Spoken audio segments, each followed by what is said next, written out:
भोपाल के शौर्य स्मारक में आज एक ऐतिहासिक क्षण का साक्षी बना जब मध्य प्रदेश के सीएम डॉक्टर मोहन यादव के मुख्य आतिथ्य में वंदे मातरम के 150वें स्मरणोत्सव समारोह का आयोजन हुआ। कार्यक्रम की शुरुआत कलाकारों द्वारा वंदे मातरम के सामूहिक गायन से हुई, जिसने संपूर्ण वातावरण को देशभक्ति के भाव से ओतप्रोत कर दिया। हर जिले में जोश, गर्व और राष्ट्र के प्रति समर्पण भावना स्पष्ट झलक रही थी। सीएम ने इस मौके पर कहा कि वंदे मातरम स्मरणोत्सव पीएम मोदी की राष्ट्रभक्ति, सांस्कृतिक विरासत के संरक्षण और नवभारत के निर्माण की कल्पनाशीलता का अद्वितीय उदाहरण है। उन्होंने स्मरण कराया कि लौह पुरुष सरदार वल्लभ भाई पटेल ने साल 1950 में वंदे मातरम को राष्ट्रगान के समान सम्मान प्रदान कर इसे राष्ट्रीय महत्व दिया था। डॉक्टर यादव ने कहा कि बंकिम चंद्र चट्टोपाध्याय द्वारा रचित वंदे मातरम हमारी हजारों साल पुरानी संस्कृति, मातृभूमि के प्रति अटूट प्रेम और त्रिदेवियों लक्ष्मी, सरस्वती और दुर्गा के आदर्शों का प्रतीक है। आनंद मठ के माध्यम से उन्होंने भारत की गौरवशाली विरासत को विश्व के समक्ष प्रस्तुत किया। कार्यक्रम में अनेक कलाकार, युवाओं, नागरिकों ने भाग लिया। यह आयोजन न केवल गीत के 150 सालों की स्मृति का उत्सव था, बल्कि भारतीय अस्मिता, एकता और सांस्कृतिक आत्मगौरव का प्रतीक भी बना।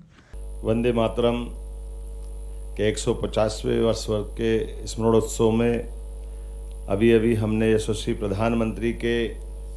उस मनोभाव को भी देखा, उनकी उपस्थिति को भी देखा। ये उनकी कल्पनाशीलता भी है, जिसके आधार पर अतीत का 150 साल पुराना वो अप्रतिम गीत, जिसने न केवल आज़ादी की अलख जगाई, बल्कि लगभग 150 साल तो हमारे लिए वो जो एक तरह से मंत्र के नाते से उस 19वीं शताब्दी से शुरू हुई यात्रा,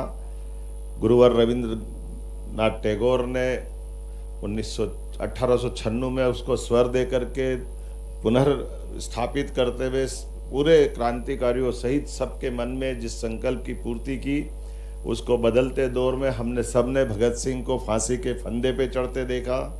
चंद्रशेखर आज़ाद को अपनी शहादत देते देखा। अलग अलग प्रकार के हर एक हमारे आज़ादी के संघर्ष में वंदे मातरम का मूल मंत्र जैसे जीवन प्राण बन करके हमको लालायित करता रहा है। हमने अभी यहाँ इस कार्यक्रम के प्रारंभ में भी मैं माननीय मंच हमारे सारे मित्रों को धन्यवाद देता हूँ। माननीय मंत्री विश्वास जी, माननीय मंत्री कृष्णा गौड़ जी, माननीय सांसद आलोक जी, माननीय विधायक रामेश्वर जी, माननीय विधायक भगवान दास जी, महापौर जी, इस अवसर पर सभापति किशन सूर्यवंशी जी, सभी अधिकारीगण और आप सब। ये बात सही है कि आज़ादी के किसी भी संघर्ष में दुनिया का इतिहास रहा है, अमेरिका हो, इंग्लैंड हो, हर एक देश के अंदर जब आज़ादी की अलख जगती है, उसका अंदर का संघर्ष अपनी मातृभूमि की तरफ, ललक की तरफ बढ़ाता है। ऐसे में यह शब्दों की रचनाओं से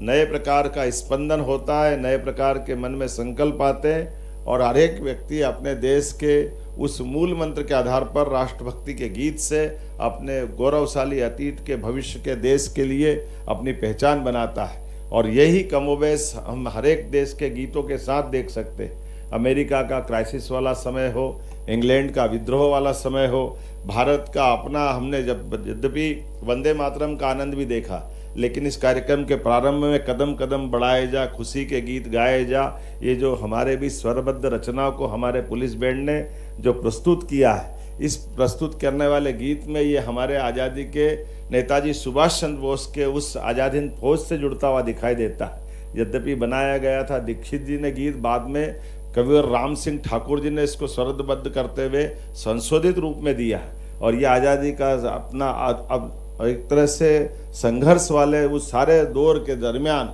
ये भी एक अपना अलग दौर में पहुंचा। और इतना ही नहीं, जैसे हमने अगर बंकिम चंद्र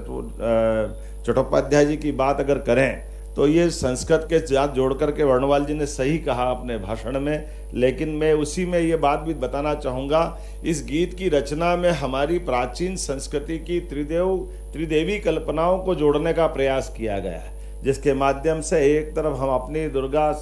दशप्रहरण धारणी दुर्गा की ताकत से हमारे अपने अतीत के गौरवशाली पृष्ठ में हमारी अपनी सांस्कृतिक विरासत पे भी हम गर्व करते हैं। और कमला कमल दल विहारिणी, इसका मतलब महालक्ष्मी का भी स्मरण करते हुए इस गीत के माध्यम से जोड़ने का, और हमारी सांस्कृतिक विरासत में महालक्ष्मी का जो प्रताप है, ये उसके प्रति भी नमन है। और वीणा जो हमने अपनी माँ सरस्वती के प्रति जो इसमें कल्पना की है, कामना की है, यद्यपि चटर्जी ने इसको स्वरबद्ध करते हुए और इसकी लिपिबद्ध करते हुए आनंद मठ नामक उपन्यास के माध्यम से दुनिया के बीच इस गीत को रखने का प्रयास किया और वहाँ से उठा करके अंदर की जो अंतरतम भावना, ये हजारों हजार साल वाली हमारी गौरवशाली उस प्रतिष्ठित भावना का पुनर्जागरण का एक काल था, जिसके कारण से हम आज भी उस भावना के आधार पर लोग बड़े गजब है। इस मामले में भी देखना चाहिए कि हमारी ये त्रिदेवियों की कल्पना हजारों हजार साल वाली, जो समझदार है वो नादानी से चुप रह करके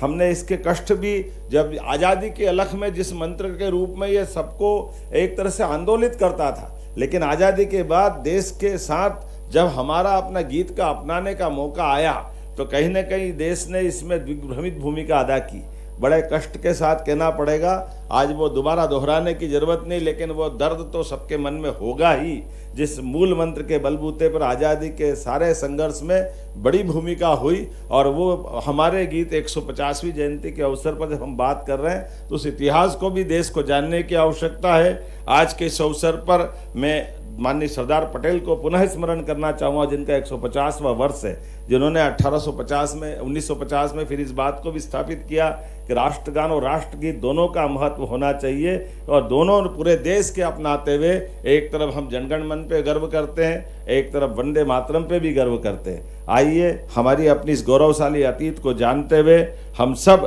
भगवान श्री राम की जननी जन्मभूमिश्च स्वर्गादपि गरीयसी उस भाव के आधार पर वंदे मातरम का भी स्मरण रखें, और हमारे अतीत के इस बहुत